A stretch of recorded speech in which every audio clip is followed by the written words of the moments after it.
I'm Richard Miller, and I welcome you to Never Not Here. It's a video journal of the things I do in my life, you know, the people I talk to. And we get it on television too, so it's actually a television show in Chicago and wherever you guys would want to put it. We are in Rhode Island, so somebody is putting our show on in another state. And I guess I'm looking for the big picture, you know, what is this life about? And I've been on the hunt for some years now, and I guess you probably know the gig, so I won't tell you too much about it.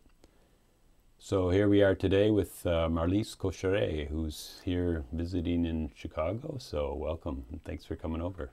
Hi, Richard. Good to see you. Good to be here again. Always good to be here. We just had a talk on Skype, and it was I liked it a lot. I just thought, why? How come we're not talking more often? I don't know. But who knows what's going to happen? Weekly talks, monthly talks. Right. Yeah. You're just so easygoing. So it's real easy to be with you, of course. And you're really, I think you're used to talking to so many different kind of people that it doesn't come off as pretentious to anyone, because it's just in a kind of a language that meets the person and not any kind of a language that seems to be, in other words, like I would say, this Advaita teaching is supposed to be like the queen or the king of teachings, right? Queen. The queen of teachings, right? Why? Because it's the ultimate truth. It's the ultimate truth. Any teaching really is the ultimate truth when it's really seen, when reality is really seen for what it is. So then it doesn't really matter if it's Advaita or Vajrayana or Zen. When you truly know yourself, who you are, then you start also living from that place of who you are. You become that. It's not just an idea in your head. You just start sinking in your whole body and being and everywhere around you, and you're just that. And then, at least in my experience, then everything is lived with ease. You know, you don't need to be pretentious, because there's nothing to be pretentious about anymore. You're just yourself. And when you're yourself, you're undefended. Well, when you know who you are, kind of like what we're saying, then it's just so easy to see that no concept is needed. Right. Okay, but what I want to say is, when you don't know who you are and you listen to the story, and then it is a concept. Mm-hmm. And you know, when you don't know who you are, of course, there tends to be a longing for a lot of people to know, who am I? Or some people are suffering so deeply. They ask themselves the question, you know, what's the point of life? Actually, I'm just writing my newsletter about that. And then you start searching, you know, that's normal or natural. You start searching. It's like God calling you home. That's the search. And after the fact, you can say, I didn't go anywhere and it's from home to home, from here to here. But when you actually embark on the so-called spiritual path, then it's a sense you're searching for something. See, even that might be an aftersight. In other words, when you're there, when you're home, when you know who you are, when you're aware of true nature, and all these words are kind of like jargon words to so many people. Right. You know, but I mean, just to say that, okay, then it all seems so simple. It is simple. You know, how it went for me is, and I'm also writing about that in my newsletter, how I was suffering. I was very unhappy. And I knew there was something more to life. And I called it. And I knew when I would find it, that I would knew that was it. But I didn't know what it was. But I knew there was an it, something there. And that's how it happened. When I was with my first teacher, it revealed itself. And I was like, oh, this is it. And that was a deep sense of relaxation and home. See, now I'm starting to come at it a little bit differently. Yeah. Because I'm trying to include the person that we're talking to. Yeah. Because why would we? Maybe we run across somebody that's home. Yeah. And we're talking to them, and they say, "Yeah, that's very well spoken, very well said. Yeah. That's from the heart, and all this." But I want to just take into consideration all the people that are listening to these kind of messages. Yeah. And so some of these people don't understand it really, or okay, let's say there's a ratio. I mean, a huge amount don't understand it at all, aren't even interested. Another huge amount that come, let's say half the people that come to listen to this message don't get it at all. 45% that come think they get it. That's worse, right? Because they don't get it at all either, So now we're dealing with 5 or 3% that are kind of really being helped here, really taking over the lump, I mean. We never know when somebody is helped. We can hear after the fact that a certain thing helped somebody. It can be just one word or one gesture that helped, so-called helped someone. But I would say to everyone, most people, there tends to be a longing for something. You can call it truth or love or duty, or perhaps it's a longing for a good relationship or for a new job. What would it be like when you don't go outside yourself, like I long for a relationship, or I long for this wonderful job, or for this money, just to kind of go in and just actually experience directly the taste of longing, just the taste of longing. What's the taste of longing? What's that ache? And then instead of trying to get it outside, going inside and finding out what's the root of this longing.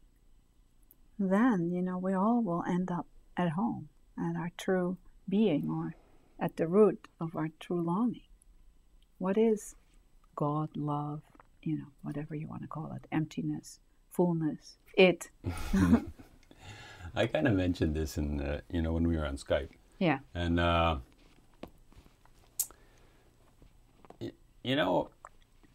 because you could say that there's a longing and it's kind of like even holy, because it doesn't even let up, Maybe it's soft or maybe it's hard, but it doesn't let up. But, I mean, I'm saying that's more like a view from the top, or, not saying there is a top or a bottom, but a view from understanding that there was a longing and so on. But what mostly, if you really look at it square on,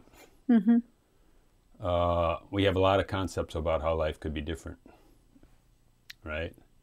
Or better. Or better, yeah, different and better. Yeah. And those concepts really are kind of air, because they're not really part of us. They're not really owned by us. They're like borrowed concepts. And so basically, I'm saying that most longing for a better tomorrow is not really true. What it is it's a longing for getting away from today, because today is what's existential. Today is what's real. Here and now is a reality to us.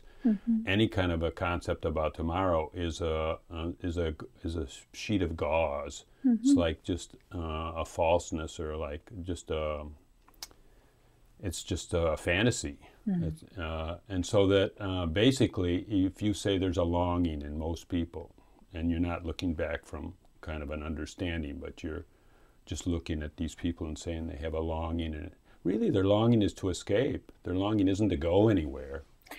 And that's so confused with just their imagined pains. And I mean, of course, when you're suffering very deeply, when you're in deep pain, and you're not able to absolutely be with that or absolutely experience that, of course you want to get out of that. There's this kind of an you could say a natural habit. We don't want to have pain. Of course we don't want to have pain. That makes total sense to me.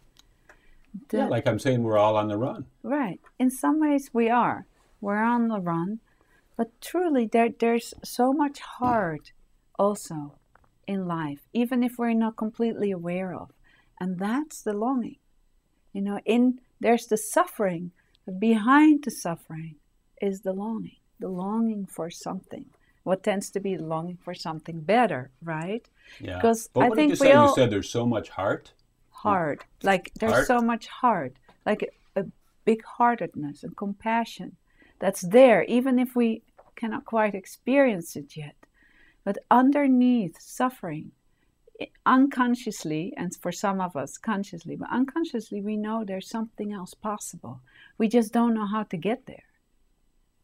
And to me, longing is underneath suffering. There's underneath, a deeper than suffering is a longing. And that's the longing because we know in our hearts, we deeply know in our hearts something else is possible. We know something else is truly there. Here.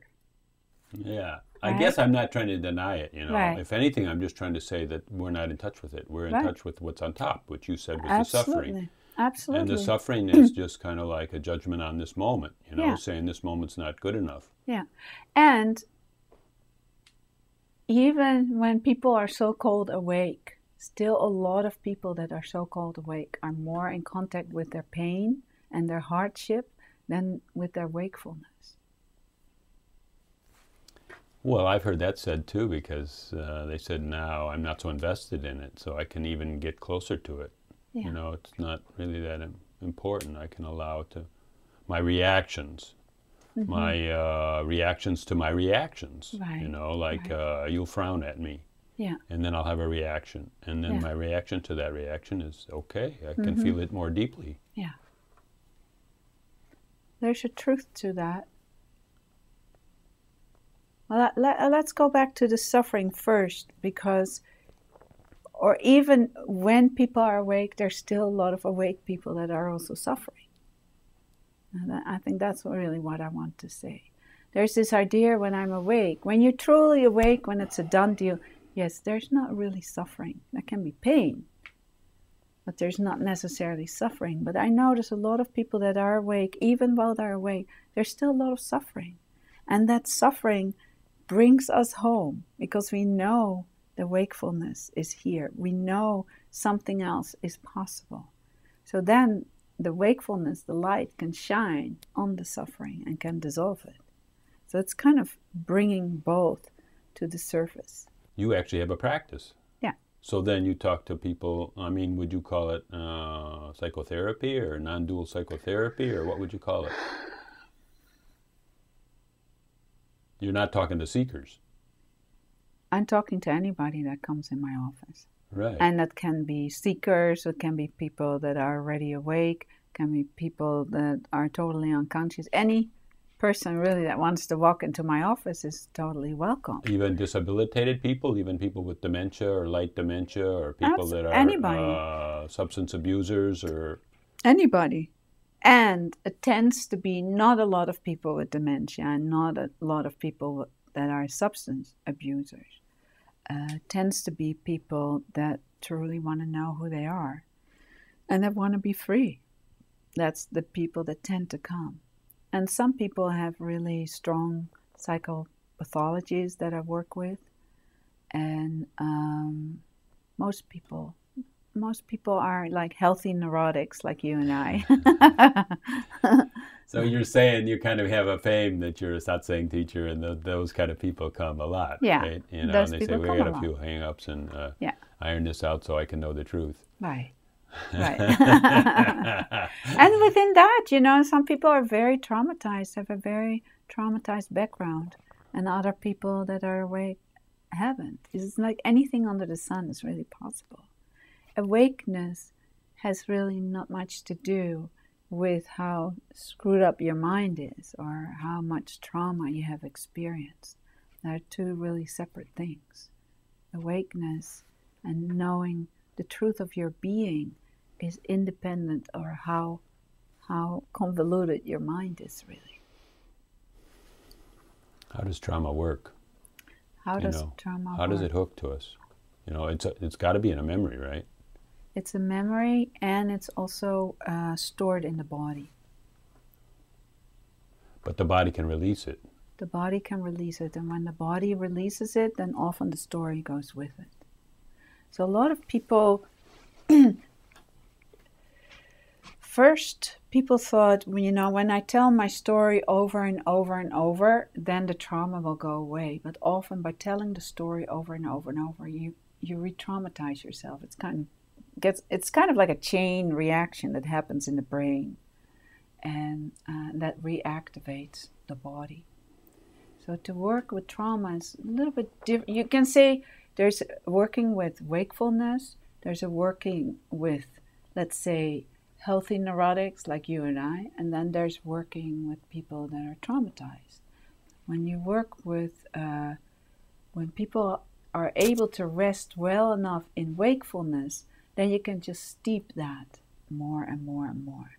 When there's just stuff that comes up here and there, you can work with that, look into that, either in the mind, in the body, look into, perhaps it's just a belief, and you can kind of free that up in the body.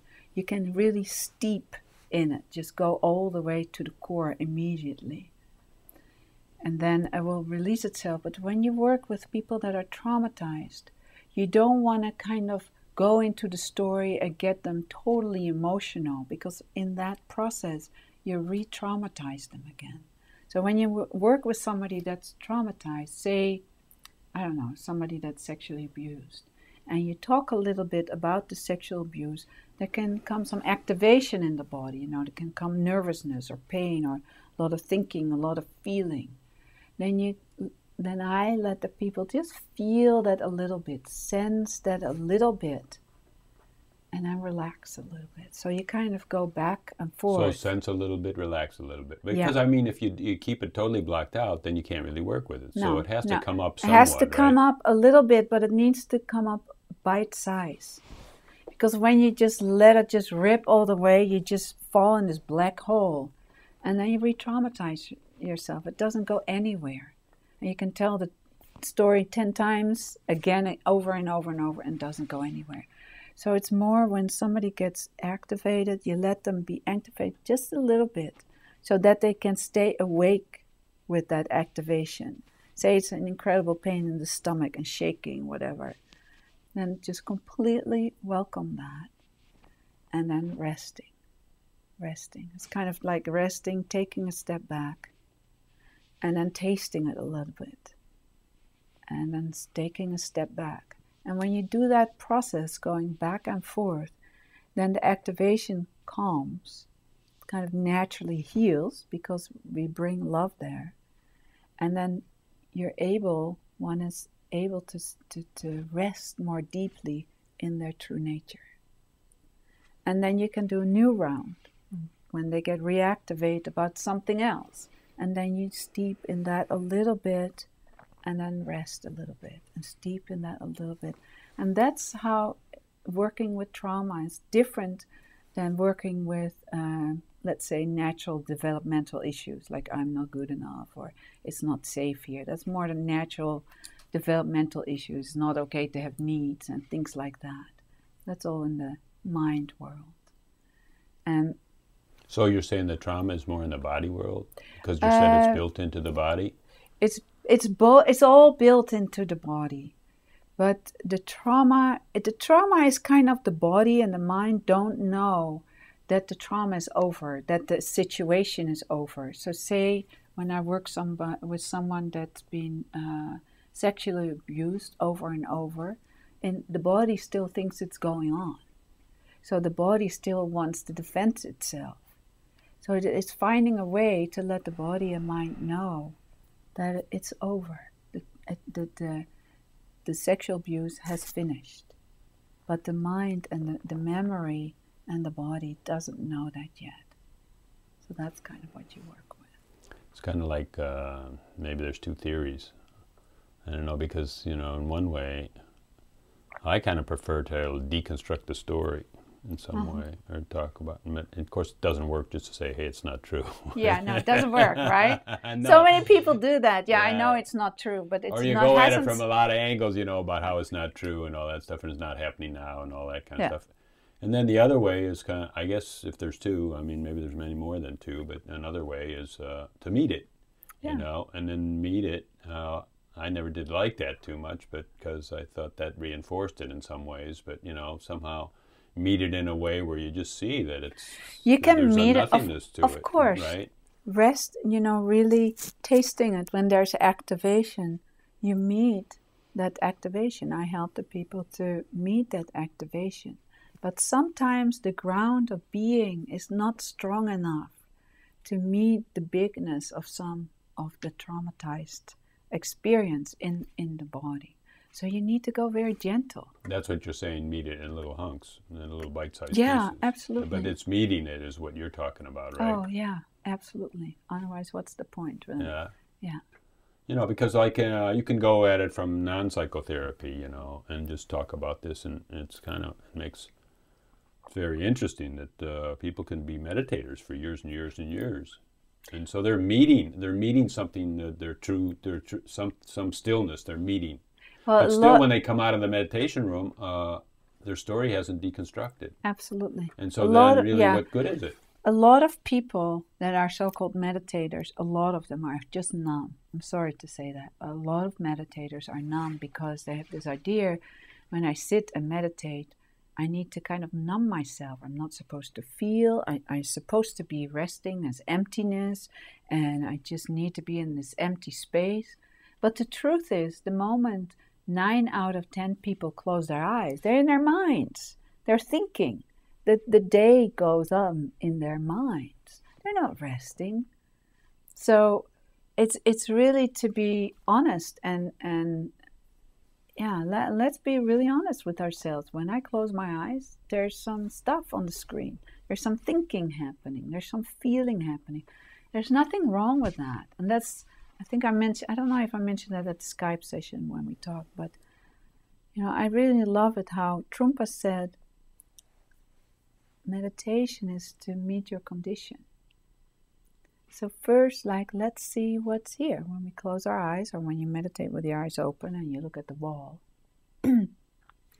often there's first a sense like thinking mind, feeling mind, emotional mind.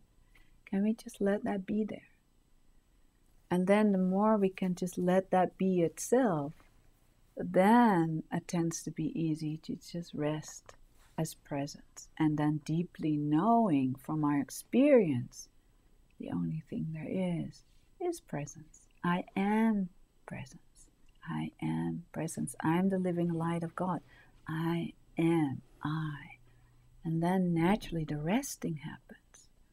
A lot of people are involved in their minds and they think they're sitting in silence, but they're sitting in their minds. Something must be happening though, because especially those people that are meditating for many, many years, 20, 30, 40, even 40 years. I mean, and it can't just be numbness, but something out of it, something is helpful and restful and stuff like that. Otherwise, why would they do it for so long? Yeah. And so then, I mean, if it's just maybe getting numb is a way to rest quickly, a quick numb job. And Yeah. But I mean, let's say there's something more to it, but still they're the same guy, They really haven't deconstructed their story. They have the same beliefs, and they have the same beliefs in their own limitations and other people's separateness. And the only way to get there is to investigate. To either ask yourself the question, who am I? Or if something comes on the screen, asking yourself what is this? When there's a pain, what is this? Or when there's a discomfort, what is this? And going into it, fully experiencing it, going into the felt sense of the experience. And a lot of people I have found over the years working with people, and me too, being a human being myself, first we are busy with the thoughts about the experience. And then we need to let go of the thoughts. Yeah, we're explaining it first, right? Yeah, explaining, or, say I have a pain in my stomach, whatever it is. It's like, then I work with the thought I have, because I think I'm afraid. But when I actually go into the direct experience of my stomach, it was like, oh, there's just discomfort. That's interesting. There's discomfort. Let me just investigate in it instead of already having an interpretation. So a lot of people live in their interpretation and not so much live as presence, live as the awakeness. And you can feel when somebody really lives as love, they're just at ease with themselves. They're just here. There's nothing to defend. There's nothing to think about, make different, or manipulate, because you're just here, yourself. And then you're just in your natural state, in the body. Then it's just the divinity and humanity, they have come together as one. Does that make sense? Just here. It's just, I don't just know. Here, the right. moment you said that, it just sounds so rare. Yeah. You know, like, who the hell can be just here? Yeah, exactly. You know, it's just like 1 in a million, you know. Right. It's our natural state. And for some, you know, I hear so often people say, I want to be myself. Isn't it funny that we need to work years and years to just be ourselves? Well, they don't want to be their self. They want to be their enhanced self, or their, you know, they want to be a self that is a special self, or a unique self. That's when you're still That's a mind self, you know. But just to be here, okay, I want to be myself, and I just want to be here. No way. I mean, that just means like this is all there is. Mm-hmm. You know, this is I'm a simple lump sitting here. You know, I'm warm. I got a few gurgles, and you know, I can smile and be happy and laugh, and you know, laugh and stuff. Not at anything. Yeah. There's no joke even being told. Yeah. There's just here. Yeah. It's just the simplest thing that seems so damn mundane to the mind. It is mundane to the mind, and it's the most alive and beautiful. It's all there is. It's all there is that's real, right? Well, everything else is just a fantasy. Well, then it doesn't come only from the mind. Oh, it's all there is, or something you read. Then you know deeply from within, it's like, oh yeah, I'm here. This is all there is. Because then the silence of your being is so alive. It's like you are in love with your first love, with your deepest love. You know, that first we think it's somewhere outside, but then we know that, oh, that's me. I am that love. And then you just cannot but just know that this is your most deepest companion. This is the only companion there is. And then you just want to sink in that. And if on the way more mind comes up, you just meet it. It's like, oh, just come in, welcome. You know, you meet it. You don't try to get rid of it. You just meet it, because I know my deepest love is silence. My deepest love is love itself. My deepest love is emptiness, or the fullness, or, you know, whatever word you want to give it. There's just such deep knowing that that's truly all there is. And in the midst of that, my humanity, you know, is sometimes stuff bringing up, and I just meet it. I love it. I take it. You know, of course, I have my preferences, definitely. I just think we ought to emphasize it. It's just like you are. It's just you. It's just not, I mean, there's nothing special about it at all. The specialness is out, you know. There's no specialness. And once you give up specialness, when you're willing to just say, forget special, and maybe in that sense it's like a failure, you know, because the specialness is just, it's just an enhancement, a mental enhancement. Yeah, you know, so many people talk about, or, you know, this is not special. To me, it is supersonic special. Yeah. Because it's your true being. It's real. Like who you are. That's the one special and part of it. And that's the one specialness. And when we deeply know I am that, then that I am that, you start living as that. And then this body-mind that's given to me, this Marliesness of the universe that's given here as a most tremendous gift, then I can live as that truth. And that's unique as here, as it is unique as Richard. You know, you need to live the Richardness of the universe. I need to live the Marliesness of the universe. And the more we rest as that, to that extent, we can live as our own true beauty. And to me, that's really special. It's not special as like in contraction, no, like ego special. I'm special. You're not special. No, I see it more as like it's so profound. It's so special to be able to live as your unique self, to live the gift, the precious gift of this life that was given to us. I mean, it's so precious. It's so precious. That to me is special. Right. Did I convince you? No, I mean, of course I understand what you're saying. You know, I'm just trying to look at it from people that are conceptualizing it. Yeah. And then they're thinking, oh, she's special, but I'm not, because I never get that. Yeah. I just get bored when I'm sitting alone, and right. you know, and so then. And but it is the same. I yeah. mean, it's just your mind is bored, but your being is totally satisfied that finally you've come home and come to visit. You know, just come and knock every once in a while and be there, you know, and say, hey, I'm here too. Yeah. You know? You know, boredom is part of life.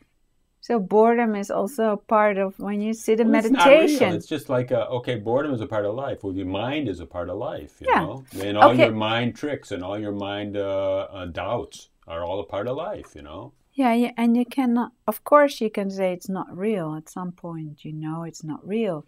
But when you sit on your cushion or you sit on your couch and you're just bored, you're bored, you know, you feel it. It's boredom. And yes, you can say it's not real. It's just a layer. Feelings are all over the place. Yeah. You feel every moment, you know, if you allow yourself to put your attention there. But I mean, they're not necessarily because there's something here that is that feeling. They're interpretive. I think feelings are interpretive. I don't know. What do you say to that? That just kept bubbling up, huh, that question. Well, of course, you can interpret anything. They're caused by interpretation. I'm saying feelings are caused by an interpretation. In other words, they come from the story we tell ourselves, because we don't really have a direct contact with any kind of reality that's out there. Now, often how it tends to be is that there's a certain sensation in the body, or there's a certain wisdom that comes through, and that comes either through mind or through the body. And when we don't, so that's a pure sensation, because we're a sense organ. But then when we don't listen, then interpretations come. And then the original sensation that's pure becomes a feeling, or when that feeling is not listened to, it becomes an emotion. That's how I see it. So when there's a certain felt sense that we get through our body, like, you know, there's a pain. So there's a pain. And when I just go into the pure sensation of the pain, there's just pain. And then I listen to see what that pain needs or what wants to happen there. That's just directly experiencing it. Just really going into it.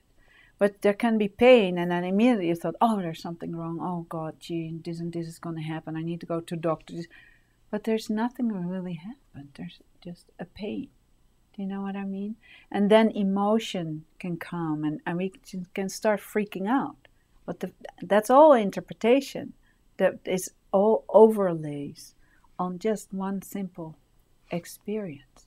Or, you know, when we look each other in the eyes, and as you said, you know, frowning, or if you look at a certain way, perhaps you're just looking. And I can interpret, oh, God, he thinks it's nonsense what I'm saying here. You know, I can think anything here. And I can make it really big and get emotional about and lots of feelings about. But it's not reality then. You know, it's just on top. It starts with how I perceive a certain way you're looking at me. And I think that's with a lot of things in our lives. There's an original direct experience that we tend to dismiss immediately. And what we don't dismiss immediately is our interpretation of what is. And a lot of people live from their interpretation of what is. So they're not really here. I would say everybody. I don't know about that. A lot of people. Really? That's what I think. I can be wrong. I've just been noticing that I guess somehow I've allowed myself to tell a few new stories about Tell me. old events, let's say. Yeah. Not necessarily old events of the past, but behavior patterns, let's say. Tell new stories about certain behavior patterns. Yeah. And then the whole felt sense of it is different too. Yeah. And so then I'm trying to wonder, I know that in a memory there's a felt sense.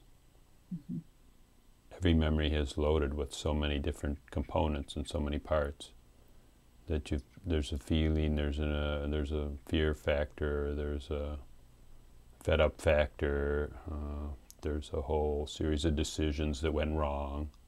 I mean, all those things are tied to a simple picture. Mm-hmm. And then, especially pictures about justice and injustice and how you've been unjustly taken advantage of.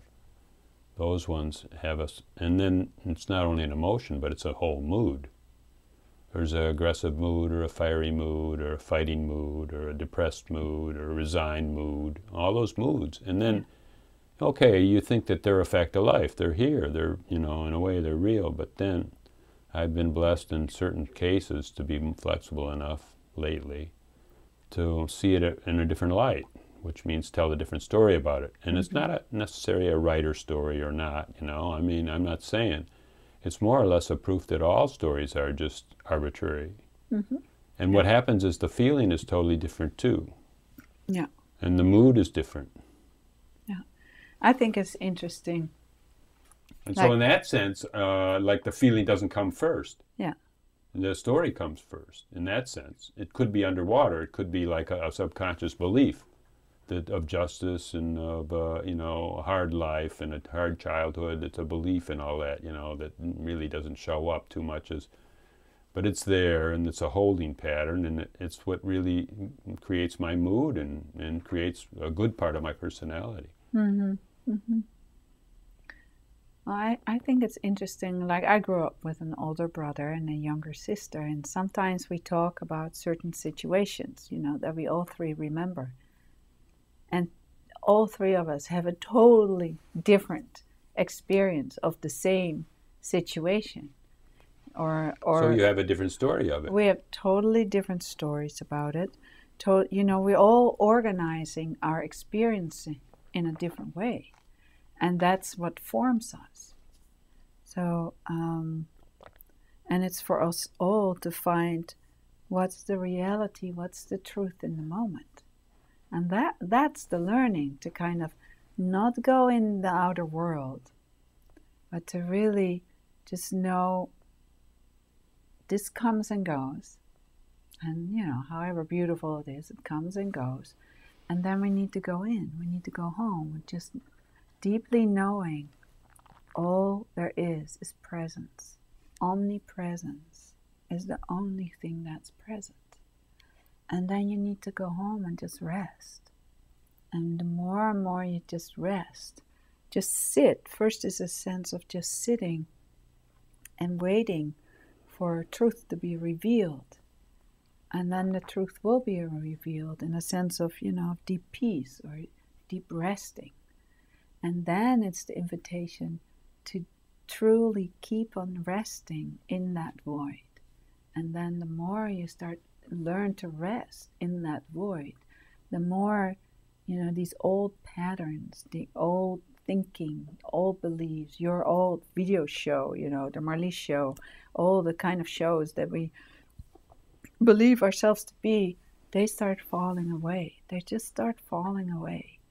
And then easier and easier it is to rest as silence, to rest as the sweetness of your being, to rest as emptiness and the void. So this truth that you're speaking of seems to be soft, because it's a softness. Because at first when you said it, you said, okay, my younger sister, my older brother, and me, we each have three different stories. And then you were saying something, if I remember, that it's up to each one of us to find out what the truth of the moment is. Now, normally, each one of those three, or those three versions of the stories, would say, no, I'm the truth of the moment. I saw it better. I was older. I could see you guys, you know, and you'd say, no, no, I had my own experience. Mine is the truth. But Yeah. we're not talking to those three truths Now, that are interpretations. We're they are talking in, about finding something that's underneath all of those. That not even one. It's not going to be more true than any one of those. It's just like it doesn't matter. It's just whatever is wherever we are in that moment. That's when you say the truth. It sounds like there's some one story that's going to be righter than other stories. no, no, it's not so much that one story is more right than another story, because even awakening stories, as many people there are that many awakening experiences. They're all our own experience. So neither my brothers or my sisters or mine, neither one of our spirits is better or right. It's our experience. And when we can own that direct experience, then quite naturally we can find what's deeper than that experience. So what's deeper than the experience is not really a interpretation. It's no, that's not an interpretation. It's just what's happening in the moment. It has no rightness or wrongness quotient to it whatsoever. It just is. It has an isness quotient. Well, I think it's the learning for all of us to completely allow whatever is happening to happen. And it can be really wonderful, or it can be really not wonderful. It can be pain, pleasure, it can be wakefulness. Whatever it is, to completely take that to heart. And that's the simplest thing there is. And that tends to be, for some reason, the hardest thing for people. To just be here, not to manipulate our experience, just to wholeheartedly receive what is here. Because when we fully receive and taste what is here, really taste, when I take a sip of this water, when I really taste that, I feel it going into my body, then I'm just here. I'm here. There's nothing else. There's no thought about it. It's just here. And when I'm then just here, I'm just resting as peace. There's just here. And there's not that big of a deal, right? And that's all. That's really what, in my experience, what it means to be yourself. It's just being here. It's just being here. Coming into this moment, Okay, now let's put a little bit of a couple looks at that, because, okay, some people are going to say that it just means, does it mean that I'm just supposed to be soft and quiet? No, there's times when action is called for, and when action is very strong, maybe. Who knows what? And it might not even be an emergency. It might be a dance or something, or it might just be like feeling to swim hard, or take a run, or shout at somebody, or, whatever. But I mean, when you say just be here and just not really try to manipulate the experience in any way, of course, then you wouldn't be shouting, you wouldn't be running, You don't know. You don't know what you'd be doing. You don't know, because you just, when you're resting in your true nature, as your true nature, as the one, all these wonderful words, and then you just need to wait how life wants to move. So you just listen in. You just listen. You feel, and then life will move you. I love to go to dance classes. I do dance. I love dancing, so I do many dance classes a week. I just naturally move and go to my class, and I dance, and I love it. It's natural. And some days there's no movement to go dance, then I don't dance. And then, in the past, I could have thought, like, oh God, you should be dancing. It's a good workout, this and that. That's just all just mind fuck, The movement is today, no dancing. I don't know why. There's just no dancing happening today. And that's how simple life becomes. I don't need to understand everything. I don't need to interpret everything. It's just, I become the natural movement of the one. I'm this one movement. I call it a soft wind. It's just a soft wind that just goes. And sometimes that soft wind is really strong. And sometimes it's very, very gentle. But that strong or gentle tends not to leave any traces. It's because it's the one movement of God. Sounds very poetic, huh? Really. In other words, the quietness is kind of like tuning in, right? And then you're just kind of getting something authentic. Yeah. And then you can go on it. Yeah. And the neat part is if you don't really have to backstep about 20 times and say, well, maybe I should have done the other. No, I should have done this. No, I should have done the other. Once you do it, in other words, I think it could be useful to say it doesn't matter. Right. It totally doesn't matter what you're doing. Well, it's more, a lot of people think a lot. So you could say 10,000 thoughts. You know, one action is worth more than 10,000 thoughts. And a lot of people tend to kind of sit in their 10,000 thoughts. But it's about action.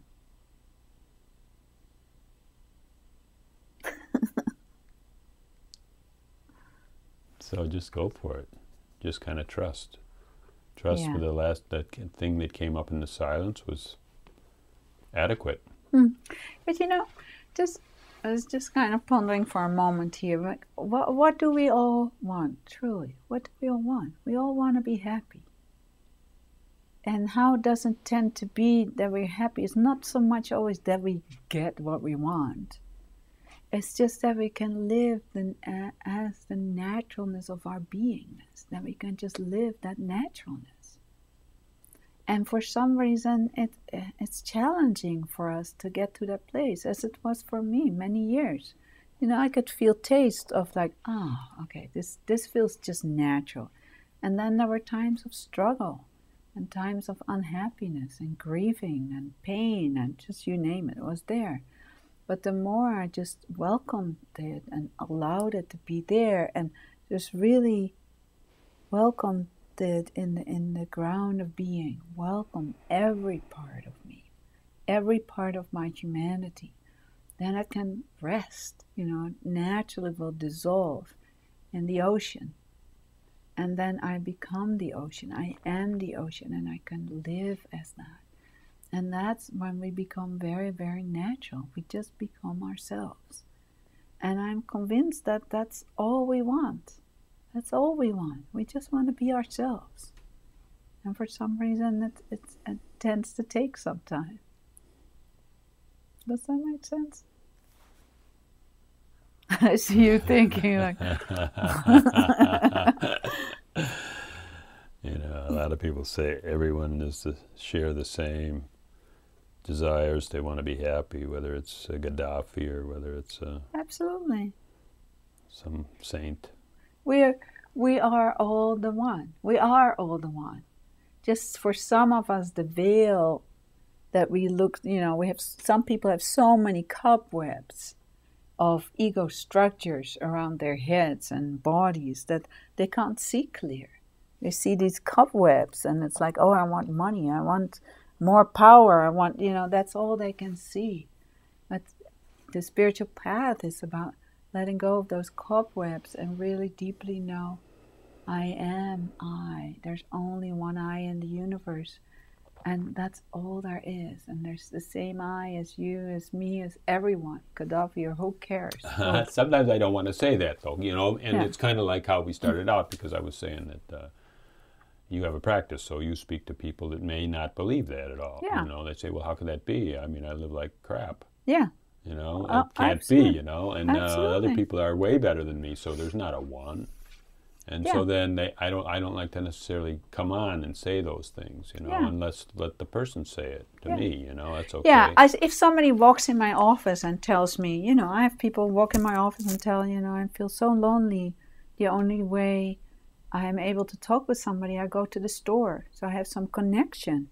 I'm not going to say to that person, oh, always one. What? That's nonsense. Then I just really meet, you know, I meet the person where they are. I know in my heart who I see here is love. I know that. I'm not speaking to their minds, I'm speaking to their hearts. So it's like the I am here is touching the I am there. And at the same time, I also need to meet the mind state. If I just only go, yeah, you are God and you are that. Yeah, well, in some place they know that, and some do.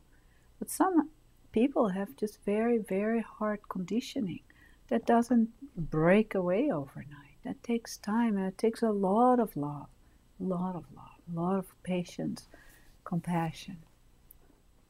So I think about, everybody wants happiness, and then really what we need to ask is like, what do you need in your life so that you believe you deserve happiness? And what are the conditions you've set, And those conditions are endless, actually.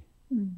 And so then we can just see that happiness is without a condition. You have to drop all those conditions, because if there's one, there's a million. Yeah. And so then happiness is here now in that case. Absolutely. With no condition. Unconditional happiness we should talk about. Unconditional happiness. Because we talk about unconditional love. So let's talk about unconditional happiness, because that's really where happiness is. It doesn't exist with conditions, because there's always a new one that pops up. New condition, new condition, new condition. Absolutely. And again, that's easier said than done. You can read about it. We can talk about it, that unconditional happiness, it's like, does anyone write about that? I don't know. I thought I just invented it. But unconditional happiness, right away, then you're going to get some objections, right? They say, well, if I was happy already, I wouldn't do anything. I would just sit here. Well, maybe a lot of things you wouldn't do, Maybe. This is all things we can kind of talk about. I can only say from my own experience is that now I can truly say there's happiness that has no conditions. But that was not there for a long time. For a long time there was unhappiness, and then, then there was a time of one day happy and the other day unhappy. And then there was a period of time of conditions around, well, if I have this, this, and this, or if this and this would happen, or even if enlightenment would happen, then I would be happy. And wouldn't that all be a period of conditions? Because the conditions were coming and going, and they were fulfilled, and then they weren't fulfilled. And so then that was a period of happiness and unhappiness, and then back and forthness. But that was just a period of conditions. Yeah, it was conditions going back and forth. It's just also just a period of, you could say, wrong perception, till there's the perception and the deep knowing that truly all there is happiness, or truly all there is love, or whatever word you want to fill it in. Doesn't really matter. But it's a process. It's for all of us a process to come to that place of deeply knowing all there is love, all there is wholeness, all there is emptiness. And it's a process of being emptied of all our conditions, being emptied of all our thoughts, being emptied of all our feelings and desires that don't, serve us anymore. That's a process by really digging in, going in, and finding out, like, oh yeah, this is not real. This is a core belief. This is a pair of red glasses I'm wearing, and I see the world through these red glasses. Like, I need to take off these glasses. And that's easy, right? After the fact, it's easy. Oh, I don't have that anymore. It's over. Some conditions, some thoughts, some beliefs, they come around over and over and over and over and over till it's done. They don't really come around, though. We invite them in. We're attached to them. They're weightless. They're powerless. It's just us that's. Clarify a little bit, because you were saying for a while it's time to get rid of all conditions, all thoughts, all. I don't know if you said feelings, but and then you added in that don't serve us. So I was wondering if you meant all thoughts and all, or just the ones that don't serve us, which are a lot of them, and maybe all of them don't serve us even. I don't even know. It's not so much that you need to look through every condition, because there's truly only one condition, and that's the condition of mind that we believe. What we truly need to learn is that we know we are the field of awareness, and that's the only power there is.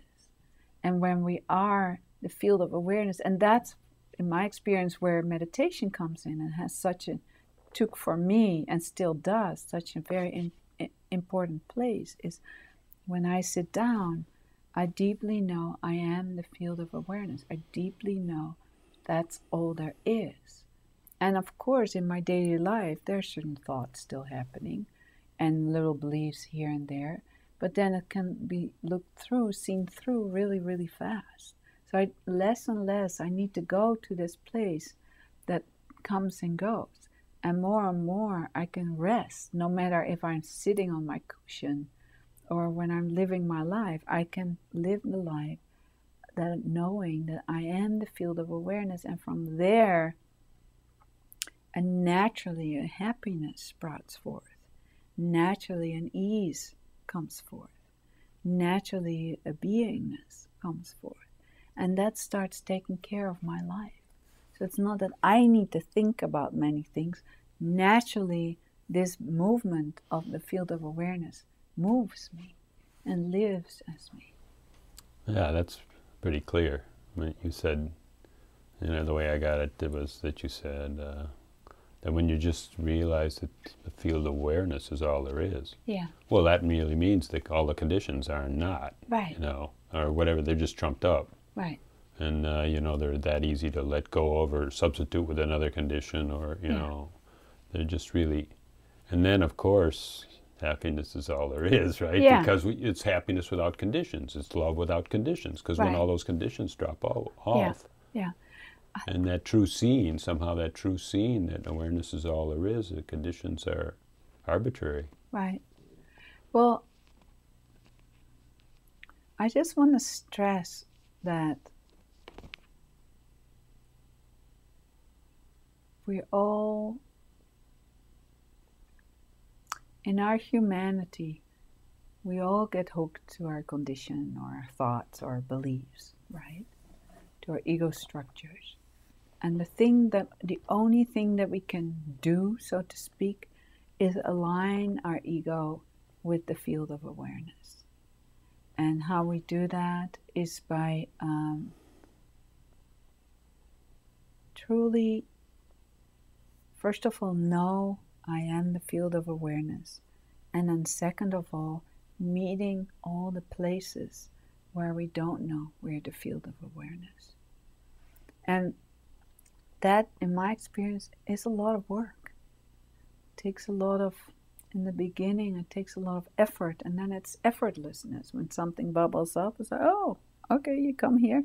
So it's a part, all these parts of your humanity, it's like kind of naturally compassion starts happening. A care, a taking care of all the different parts, what are just different beliefs. And you just see through them and you know it's not real, and then they fall at the wayside, and more you can rest as the field of awareness, and you can also rest more in your pure humanity, in who you are, with your quirkiness and your weirdness. But it's not, doesn't come from a defended place. It's your natural way of being. Say something more about, you said in the beginning it takes some effort. Is that effort like trying to steer your attention back, or trying to step back and see a bigger picture, or always remembering? Is that an effort to do a remembrance? A remembrance to, hey, let's look at what's happening, or look at it square in the face instead of just running away or avoiding it? Or? Well, for me, I can give an example from my own life, is that I live with a certain illness. And when I found that out many years ago, there was a lot of fear. So fear was my conditioning. I was afraid to die. So there was a deep fear. And I had already when I was a little girl, there was always a fear like I'm going to die. And I was really afraid I was going to die. So for me, that was a conditioning, was separation. I was afraid. So constantly, year after year after year after year, that it was kind of working and looking into that experience and that meeting that 10 billion times, till one day, poof, it let go. So that can be effort. In the beginning, there was effort, because it was also a little scary to look in the fear, because I was afraid of it, Right, so in other words, you were looking into a fragility, yeah, or a belief in fragility. Absolutely. But the learning of taking to heart a certain condition, what for me was fear, completely taking that to heart, then there is a compassion. It's like, oh, you're afraid. It's okay to be afraid. There's nothing wrong. Of course you're afraid. And then just really letting myself feel that. What are you afraid? Oh, I'm afraid to die. Yeah, this body is going to drop one day. That's true. What are you afraid? And then deepen in that.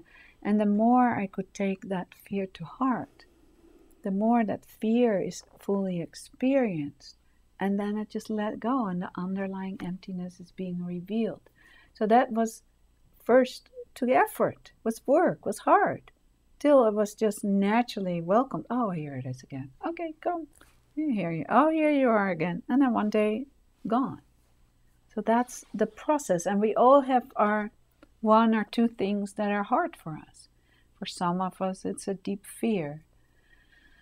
For others, it's, I'm not good enough, or I'm not beautiful, or I don't know, whatever it is. It doesn't really matter. But we all have one or two core things that separates us, that keeps us in separation. And the beauty of taking, as I did with this, taking that completely to heart, and to, one day just deeply knowing there's no separation, doesn't exist. It's just all between my ears. So then how about your condition? Did that really affect your health differently when that kind of dropped? Oh, yeah. My health got much, much better. So it's all intertwined with everything. And there's still symptoms, but there's no fear anymore. It's just a pure body experience.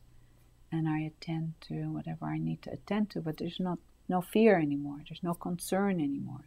It kind of went away when the day I realized, oh, there's concern, that I don't have concern anymore.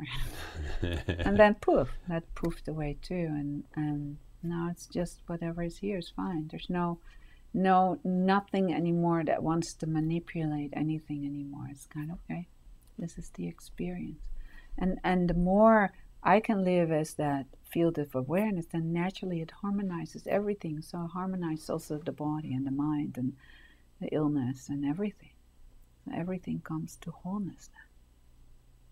It doesn't happen overnight, at least not for me. Yeah. So that's the process, as I say, is emptying out. Emptying ourselves out of mind stuff. Or that's, you can call it, it's like as much as you can align ego with the field of awareness. That's all you can do.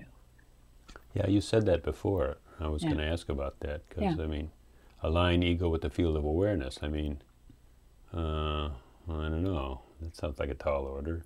But doesn't, when you kind of just align awareness with awareness, maybe ego gets thinner. Do you have to drag ego along as part of the baggage? And well, it's there anyhow, right? It's there anyhow, exactly. Right? It's just here.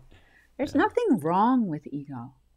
Ego is just a bunch of thoughts, right? It's just what is it? What's ego? A structure. It's just a structure conglomerate of thinking and sensing and a structure that you see the world through that's not real. It's just a felt sense and it's a felt memory. It's a... whatever way it comes. An ego structure can be built as like, I am not good enough. So that's a whole structure that's being built in our minds, in our body. Our body forms itself to it. And, I'm not good enough. You just, like it's a whole part of action, reaction, compensation. Yeah. So much about separation. Compensation. Yeah, absolutely. And then the personality or the dealing with demands, how people expect from us. And how we deal with that. That's all our all our traits. Yeah, absolutely. Yeah. And it either works or doesn't work. Right. So up to a point, it works good, Yeah. If we have a job and hold it for a while. Right. And if we have a family and raise our kids. Yeah. And the things we do probably work good with that personality. If we drive too fast and don't threaten the police when they stop us, it probably is a good way to go, Yeah, it's kind of what happens on the spiritual path is personality doesn't change that much, but the edges kind of get round. What we said before just seems to be so apropos that it's all about conditions, and as conditions melt away, all that's left is love and okayness. Mm-hmm.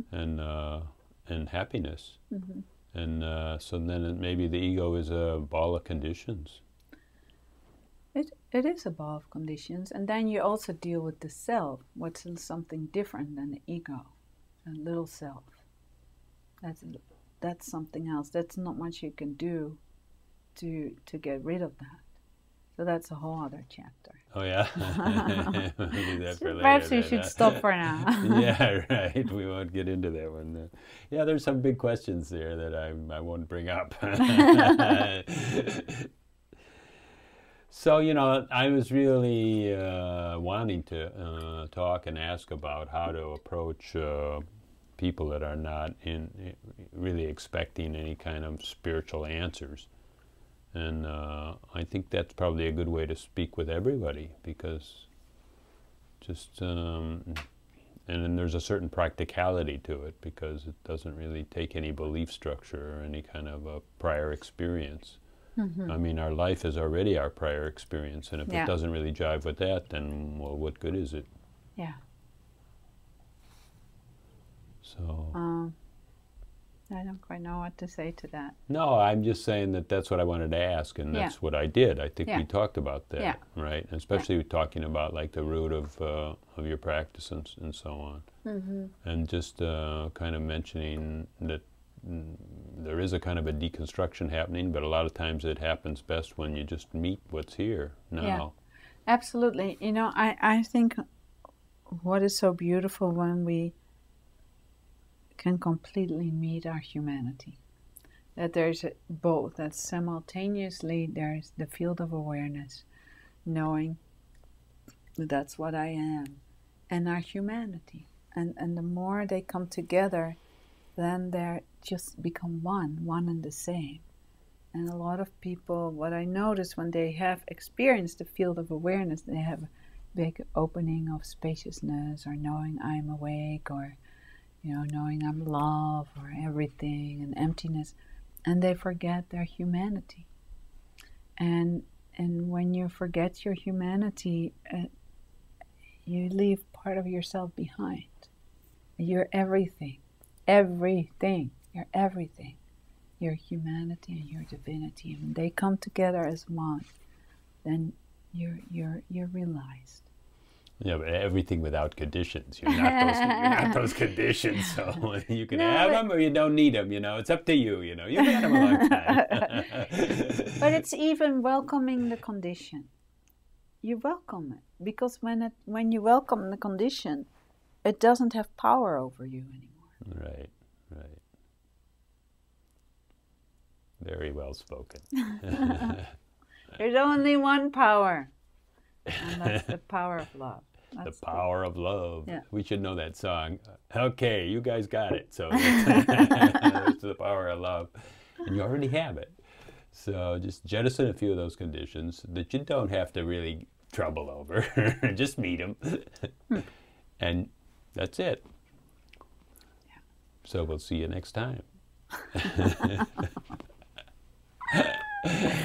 More fun. Thank you, Marlies. You're welcome. Okay, Marlies Cocheret. And you can see her all over the world because she's a traveling girl, and especially in Santa Cruz. Traveling in Holland and America and Canada.